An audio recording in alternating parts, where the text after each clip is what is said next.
Hello, this video includes information on basic types of chemical reactions. All right, so now we're going to talk about types of reactions, and we're actually going to get through only one kind of group of them for today. So when we talk about reactions, we've got what are called redox reactions, which are reactions whose oxidation states change. I'm going to talk about what oxidation states are, but not until tomorrow. Our redox reactions are single displacement reactions, combustion reactions, decomposition reactions, and synthesis reactions. The second general type of reactions are called non-redox reactions. And those are ones where the oxidation states are not changing.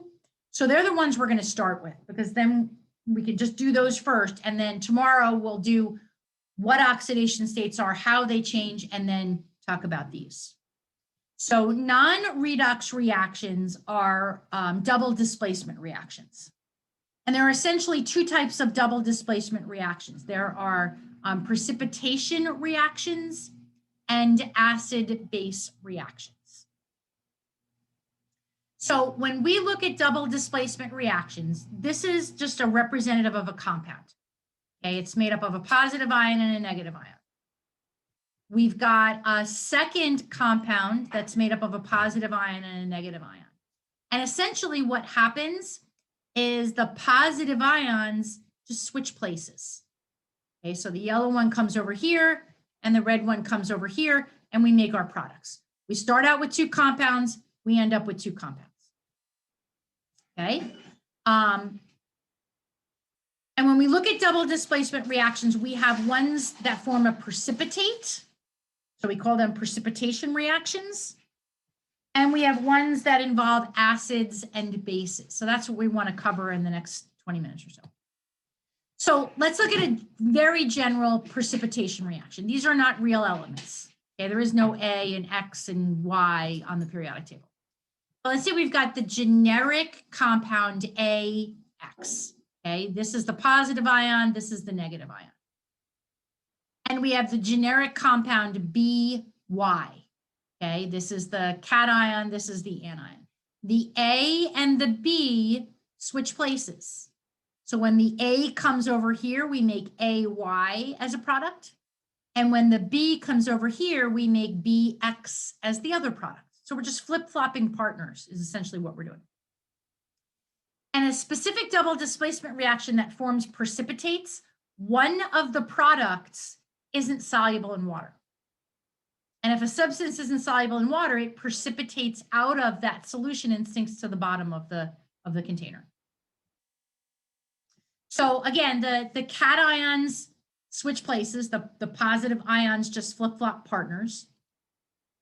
And then we have to figure out which one of the products is the precipitate. And to do that, we need to use solubility rules.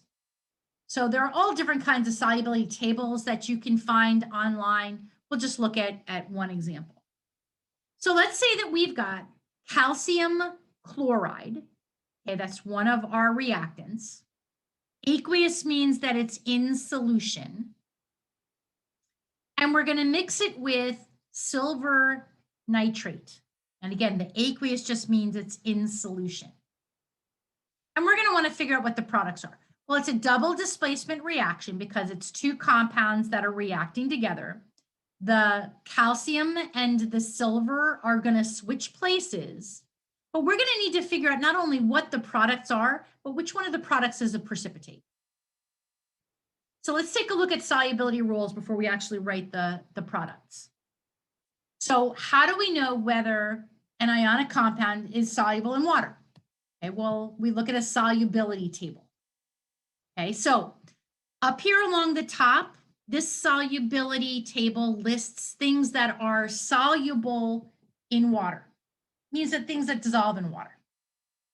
So if we look at an ionic compound and the cation is an alkali metal, or the cation is ammonium, doesn't matter what the negative ion is, it's always soluble. There are no exceptions. If we look at a compound and it has chloride, bromide, or iodide as its anion or its negative ion, it's usually soluble. There are a couple of exceptions. If chloride, bromide, or iodide is with silver, mercury, or lead, it's insoluble.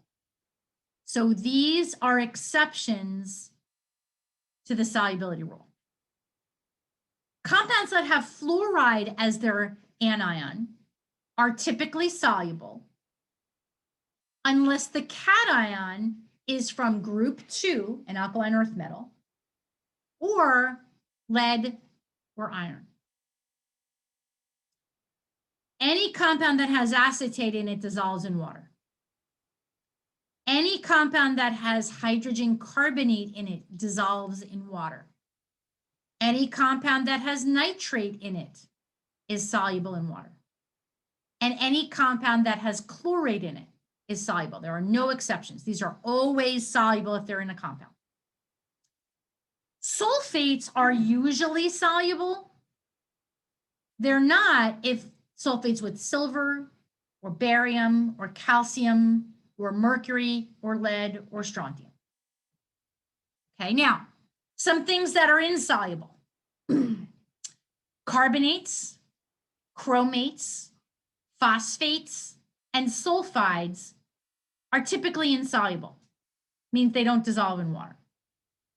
Unless these anions are with an alkali metal in group 1 or ammonium, then they'd be soluble. That's kind of this rule up here. These are always soluble, it doesn't matter what they're with. Hydroxides are usually insoluble unless they're with alkali metals in group 1 and barium.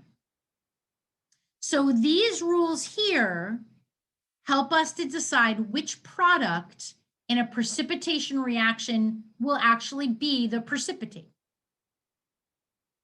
So let's go back and look at this example. We have aqueous calcium chloride, and we're going to mix it with aqueous silver nitrate. And it's a double displacement reaction, so the calcium is going to come over here and take the place of the silver. And the silver is going to come over here and take the place of the calcium. So our products are going to be calcium nitrate and silver chloride. But when we write the formulas for the products, we have to write the right formulas. Calcium has a +2 charge, so that 2 comes down here. Nitrate has a -1 charge, so that 1 comes down here. So this is the formula for calcium nitrate. For silver chloride, silver is a +1, chloride's a -1, so AgCl is our formula for silver chloride. Now it has to be a balanced equation because an unbalanced equation doesn't mean anything. So we have 1 calcium, 2 chlorines. So we're going to have to put a 2 here to balance out the chlorines. That gives us 2 silvers, so we're going to have to put a 2 here to balance out the silvers.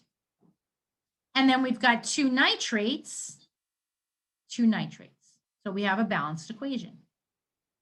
Now, for the products, we have to apply our solubility rule and decide which product is going to be the precipitate. Well, probably one of the things that should be on the top of your to remember list is any compound that has nitrate in it is always soluble. So there's no way that a compound with nitrate can ever be a precipitate. So we'll put an AQ, means it's soluble. Chlorides are soluble based on our solubility rules unless there was silver, mercury, or lead. So this would precipitate. So the chloride ions from the first solution are going to react with the silver ions from the second solution and form a precipitate. We'd see solid forming on the bottom of the container. And this is what we call our molecular equation. Now, to be a little bit more specific, we would write what's called an ionic equation. Okay, so here's our molecular equation. Anything that's soluble breaks up into ions. So our calcium chloride is going to break up into ions. Our silver nitrate is going to break up into ions. And our calcium nitrate is going to break up into ions. But the silver chloride is going to stay in its molecular form as a solid on the bottom of the container.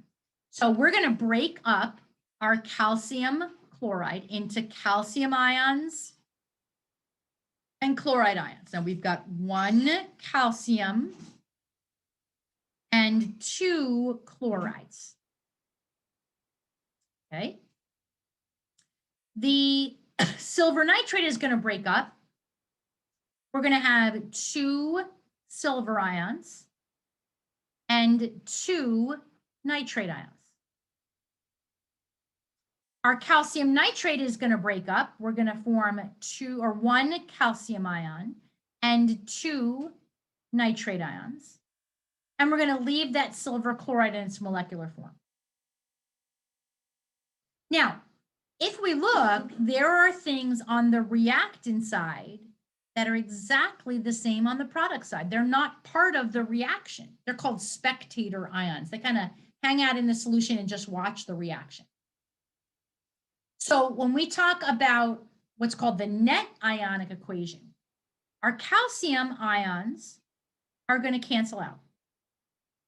And the nitrate ions are going to cancel out.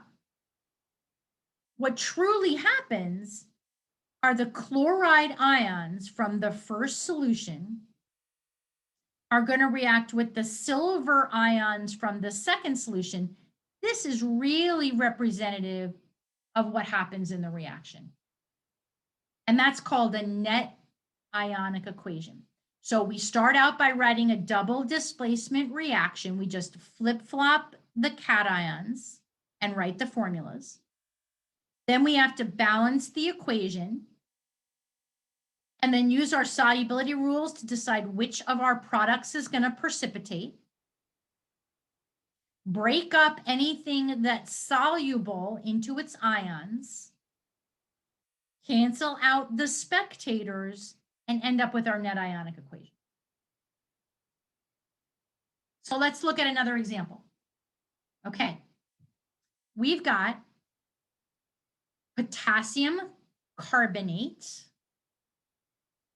and it's going to react with barium hydroxide. It's a double displacement reaction. The potassium is going to take the place of the barium, and we're going to produce potassium hydroxide. And the barium is going to take the place of the potassium, and we're going to produce barium carbonate. All right, so here's our reaction. It's actually already balanced for you. It's a 1 to 1 to 2 to 1 ratio. What we want to do is we want to write the full ionic equation and the net ionic equation. So look at the molecular equation. Anything that's aqueous, break it up into its ions. That's step number 1. Okay, so you're going to break up the potassium carbonate. You're going to break up the barium hydroxide. You're going to break up the potassium hydroxide into its ions, and you're going to leave the barium carbonate alone. Okay, so write that full or complete molecular or ionic equation. Be careful with how many you have.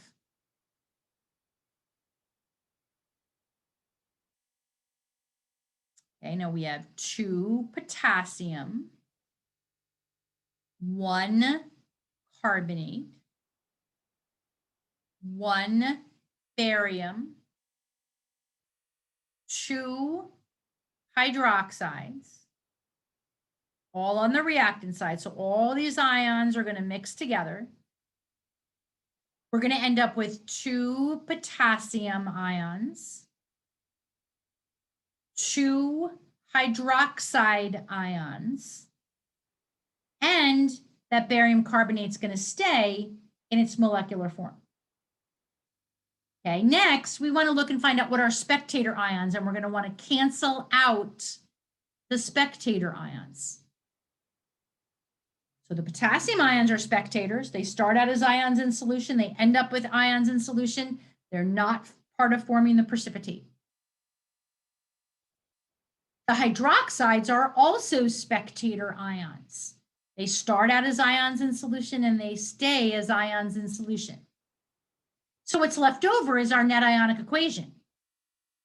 So what really happens when we mix potassium carbonate solution with a barium hydroxide solution is the carbonate ions from the first solution react with the barium ions from the second solution and precipitate as barium carbonate. So the first boxed equation, that's your molecular equation. This is your full or your complete ionic equation where we break up things that are soluble. This is the net ionic equation, which really explains what happens in the reaction. So here's another one, okay?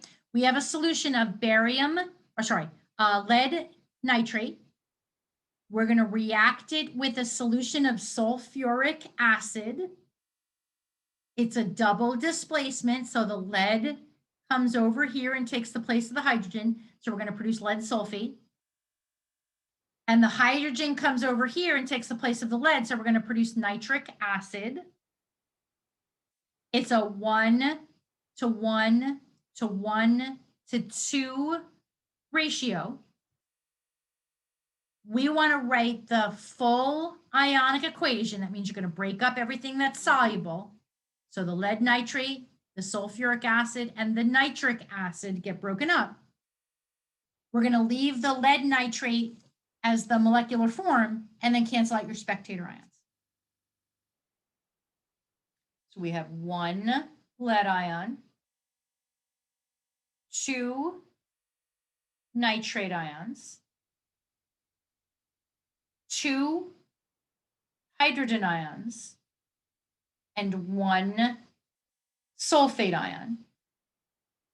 Okay, I'll give you a hint that everything on the reactant side is always going to break up into ions. The lead sulfate, okay, sulfates are soluble unless they're with silver, mercury, lead, barium, calcium, and strontium. So this is our precipitate. We're not going to break it up. They stick together and sink to the bottom. But we're going to end up with 2 hydrogen ions and 2 nitrate ions. Okay, that's our full or our complete ionic equation. Then we need to cancel out our spectators. Okay, things that start out as ions and end up as ions and aren't part of making the precipitate are your spectators. So nitrate's a spectator, and nitrate will always be a spectator because it never forms a precipitate. And our hydrogen ions are spectator ions in this case.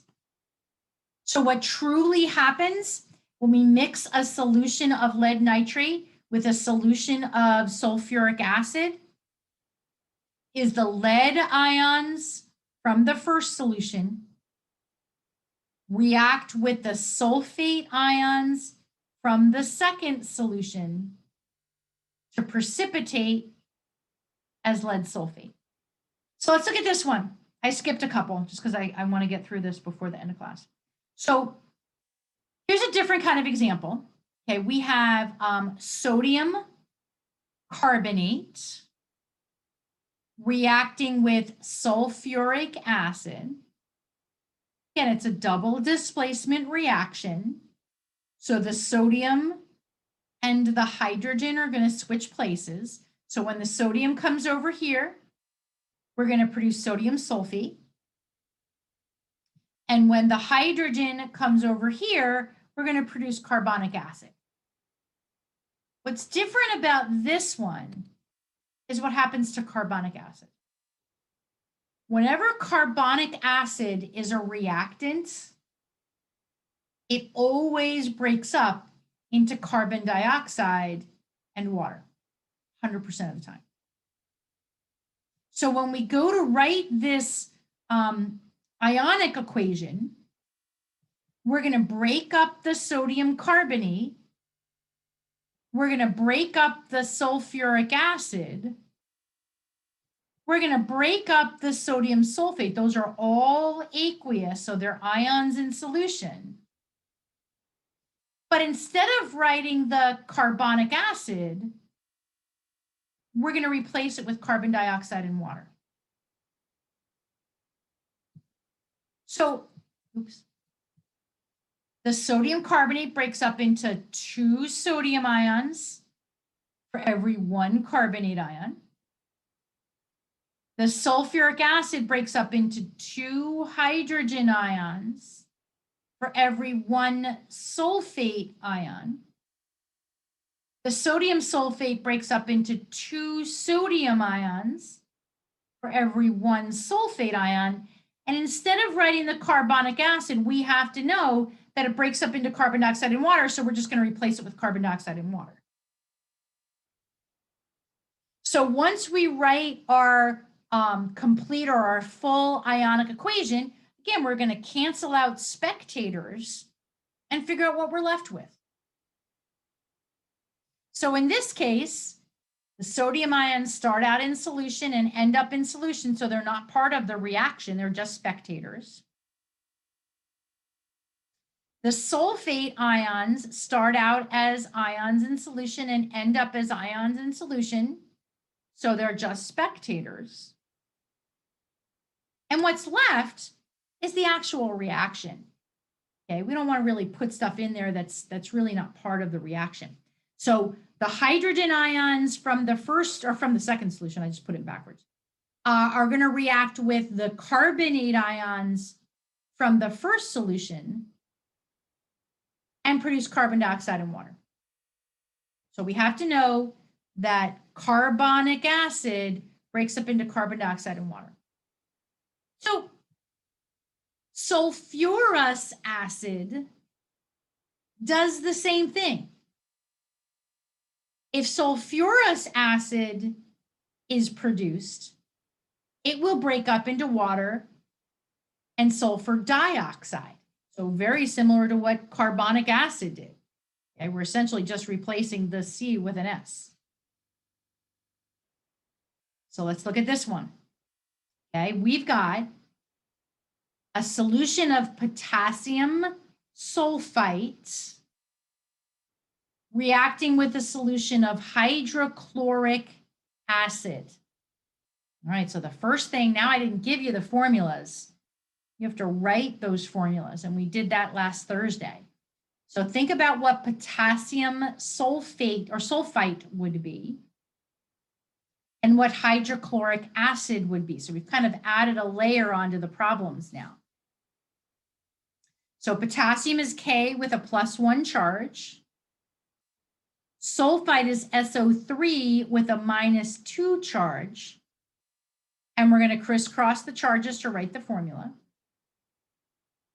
Hydrochloric acid is an acid, so hydrogen's the positive ion, chlorine's the negative ion, and there are +1 and a -1. So potassium sulfite is K2SO4, and hydrochloric acid is HCl. Oop, there's a little parentheses missing off of there, sorry. So it's a double displacement reaction. The potassium is going to take the place of the hydrogen. So we're going to produce potassium chloride. And the hydrogen is going to take the place of the potassium, and we're going to produce sulfurous acid. But remember, we said that sulfurous acid is a lot like carbonic acid in that it's going to break up into water and sulfur dioxide. Okay, so here's the balanced molecular equation. Write the full ionic equation, cancel out your spectator ions, and write your net ionic equation. Okay, all right.